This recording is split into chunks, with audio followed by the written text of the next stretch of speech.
Am I the jerk for refusing to pay my child's other parent to watch him? I separated from my 7-year-old son's mother, Amber. We have a 50-50 custody agreement with several provisions about who pays for what. I am responsible for childcare. We had a sitter for the last few years, but he informed us that he was moving back home in January and would no longer be available. Amber and I need to agree on various matters, including his sitter, so neither she nor I can unilaterally hire someone to watch him. We were discussing this and she found someone to replace our sitter, her boyfriend Jesse. Jesse moved in with Amber and they have been together for a couple of years. She said he works from home and would love to spend time with Sean. I asked if he expected to be paid and she said yes, the same amount as our current sitter, which is $28 an hour. I said absolutely not. I do not know him well enough, and I suspect this is more about my paying her boyfriend to watch our child and finding a proper sitter. I do not know how he drives. I do not feel comfortable with him giving our child a bath. I do not know how reliable he is. I do not even know if he wants to do it. There are other things about him that I am not comfortable with. I pay our current sitter good money because he is worth it and has a good relationship with our son. Additionally, he and I have known each other for about 30 years since we met in middle school, and I would never start a sitter off at $28 an hour. Also, I am not comfortable with anyone getting paid to watch my child while on the clock for another job. The whole idea upset me, and we got into an argument about it. She insisted that they were not trying to double dip on me, as they both think I am rich and they are having money issues. We have been fighting over it, so I said that I would take over the babysitting responsibilities. I also work from home and will make it work.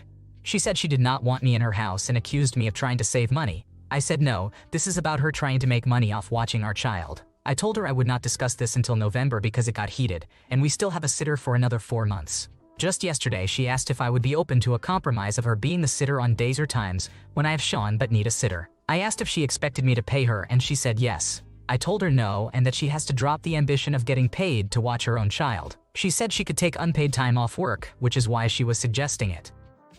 You behaved properly. It's completely reasonable to be uncomfortable with the idea of paying your ex's boyfriend to watch your child, especially when you don't know him well. You're right to worry about his qualifications and whether this is more about money than finding proper childcare. Paying a proper sitter means their entire attention is on your child. Stand your ground on this issue, please. Nothing is more important than your son's safety and well-being. Am I the jerk for telling my mom she's messing everything up and it won't get better until she realizes she can't control everyone? My mother had me when she was young. She broke up with my father and he died when I was 3. After his death, his family supported me because her family would not help us. She remarried when I was 6 and had 2 of my half-siblings, a girl who is now 10 years old and a boy who is 9 years old. Her marriage broke down while she was pregnant with the second child. I was never close to their father, so we don't have contact with each other anymore, but he still sees my 2 half-siblings. Then my mother got married again. Her husband Dave has a son from a previous relationship who is 11 years old and has full custody of him. He and my mom also have 2 children together, a boy who is 6 years old and a girl who is 5 years old. My mother's and Dave's families are not involved in our lives. Dave was a foster child, so he never knew his family, and my mother's family still hasn't accepted her having me when she was 19. My half-siblings from my mother's first marriage and I have extended family. They have their father, whom they see 50% of the time, as well as his family. I have my paternal family. We each have contact with them, receive gifts, spend time with them, attend parties and dinners, etc. My half-siblings go on multiple vacations every year. The other children do not. My mother has tried to get her ex and my family to include everyone, but they do not. She has threatened to keep my family from me if they don't include all half and step siblings. However, I fought back against that and told her I want to be able to see my family without everyone else. She yelled and cursed at both her ex and my family for not being more inclusive. My mother talks about this a lot around the children. She complains frequently and encourages them to express their jealousy, which makes everything worse. Dave and I have a very tense relationship as well. I declined when he offered to adopt me, and I didn't advocate for his son to join in on some of the experiences I have with my extended family. I also don't talk much about having parents. I'll just say I have a mother. For the last 2 or 3 months, my half-siblings have been fighting a lot, and my stepbrother asked Dave to get divorced so it could be just the 2 of them. My mother was shocked by how things turned out. She said that families should love each other and not fight like this. She wondered how things got so bad and why there was no blending. I told her that she is ruining everything by trying to force my family or her ex and his family to treat everyone like family when they're not. I explained that bringing up how unfair and wrong it is around younger children feeds the jealousy. I told her it won't get better until she realizes she can't control everyone and lets go of the idea that we all have the same family dynamic. My mother was shocked that I blamed her and told me that if I were a better older sibling to all 5 children, I would make sure they're included and support her in everything. She is very angry that I blame any of this mess on her. Am I the wrong one? In my opinion, you have done nothing wrong here. It's ridiculous for your mom to pressure you to force your dad's family to include kids they're not related to. She's the mother, This is on her, not you. Expecting such a blended family dynamic from others is foolish, and even worse, placing that burden on you is unfair. You're the child in this scenario, and it's not your job to enforce such expectations. Am I the jerk for not going to a family dinner because my best friend is leaving for 6 months? I am 22 years old, and my best friend got accepted into an exchange program to study overseas in the USA for half a year. She is planning to leave next Thursday, August 22nd, so she can have time to settle down and get ready before starting classes at the end of August. Because of work, I haven't been able to see her that much because our schedules never match, except for Tuesday, August 20. She is planning a little party with all of our close friends, and we are going to have a sleepover to spend her last night together. Her flight is in the middle of Wednesday night. We are very close, and ever since I moved away from home for my studies 3 years ago, we have been extremely complimentary. She became one of the most important people in my life, so I can't imagine not seeing her before she leaves. My problem is, my family is always hosting a big dinner at the end of August, and everybody is expected to attend except for very particular reasons. Since I live far away from my family, it requires me to stay there for at least 2 days because I want to spend time with everyone while I can and to make the trip profitable and worth it because it's kind of expensive. This year, the dinner is planned on August 20th. To me, at first, the choice was easy because I can see my close family quite regularly. I will miss out on my aunts and some cousins if I don't come, but we can still catch up later. I announced to everyone that I wasn't coming, while explaining why. The reactions weren't really understanding. Almost everybody assumed that I didn't care about my family since I wanted to choose a simple friend over them, and many of them reacted by saying that I was just looking for an excuse or disrespecting my grandmother, who was very disappointed to hear that I wasn't coming. Only my mom understood and said that I should go to my friend's party because she knows how close we are. But now I feel really bad and guilty knowing that everyone in my family thinks I'm selfish and is trying to make me feel bad. On the other side, I know that my friend would be extremely sad if I didn't come to her party, and I totally get her. Would I still be the bad person for not coming to the family dinner? You are not the one to blame. This family event is annual, so there will be plenty of other chances to attend. Your close friend is leaving for a while, and it's important to cherish that time together. Your mom sounds supportive, so trust her advice to prioritize yourself. Your extended family can wait until next year when you'll have more stories to share with them. Am I the jerk for providing evidence against my neighbor? The other day I received a knock at the door. It was a postal worker asking about a package that had been delivered 4 days ago. I asked for context, and he said it was a package meant for my next-door neighbor. I told him that I saw a package delivered, but maybe 7 minutes later I saw my neighbor come to my door and take it. I was not expecting anything, so I had assumed it was just delivered to the wrong door. He asked me if I had any evidence of it not being in my house, or else he was going to make a police report against me for theft. I was kind of floored, but I showed him the security footage from my front door with timestamps for that day. It showed him delivering the package at 3:04 p.m., and then my neighbor picking up the package at 3:07 p.m. I was not sure how my neighbor was so quick to know his package was at my house, but it all happened so quickly, I just assumed that package was meant for him. The postal worker seemed excited and angry at this point, and asked me if I could provide him with this footage. Thinking this would clear me of any wrongdoing, I of course provided him with the footage. I was not really assuming any wrongdoing from any parties, but I had never heard of postal workers coming to investigate missing packages, so I was curious. I asked him about it, and he told me that my neighbor had filed a complaint that day, 4 days after the wrong house delivery, saying he never received his package. This was the 20th time this year alone that he had claimed not to have received his package, and in previous years it had been more. The company this postal worker works for had decided maybe it was him stealing their packages, so they were going to start garnishing his wages for the amount of money lost because this was the first time the company had investigated. Usually, they just refund my neighbor the money for the items in the package. We chatted a while longer. He apologized for the mix-up and thanked me for the footage, and then he left. That night, my neighbor texted back that he got his package, and that this company never delivers to his door, so he figured to check next door when it was marked delivered. I told him the postal worker came to my door asking if I had taken it, but I told the worker my neighbor picked it up. My neighbor then proceeded to call me a jerk for intervening because he was trying to teach them a lesson for delivering to the wrong house. Am I in the wrong for providing evidence against my neighbor, even though it saved me from legal trouble?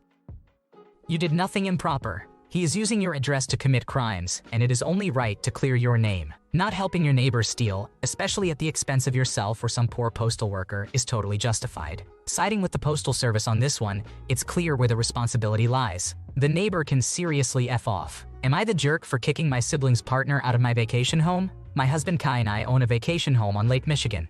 We both own it technically, but it was his before we got married. This becomes relevant later. My sister Leah has been using our vacation home since Kai and I started dating. We do not mind. She is always clean and courteous and leaves it better than she found it. However, she started dating her boyfriend Al about a year ago, and I cannot say the same for him. Al is a total slob. He leaves dirty dishes and empty bottles everywhere and expects Leah to clean up. He has split custody of 2 young children from his ex, who he just lets run free, expecting Leah to do the work even though they are his children. He has told Leah to get him a beer while she is busy, and he is watching TV a few times in front of Kai and me, so I cannot imagine how he treats her when we are not around. Their house is always a mess because Leah works 60 hours a week and does not have the time to take care of 2 small children, and Al, clean, and work long hours. Yet somehow, I think Leah really loves Al. She looks at him like he is the only man in the world. When she talks about him, her eyes light up and her voice is sweet and melodic. That is why when Leah asked if she and Al could use the vacation home this week, I said yes. I figured what is the worst that could happen.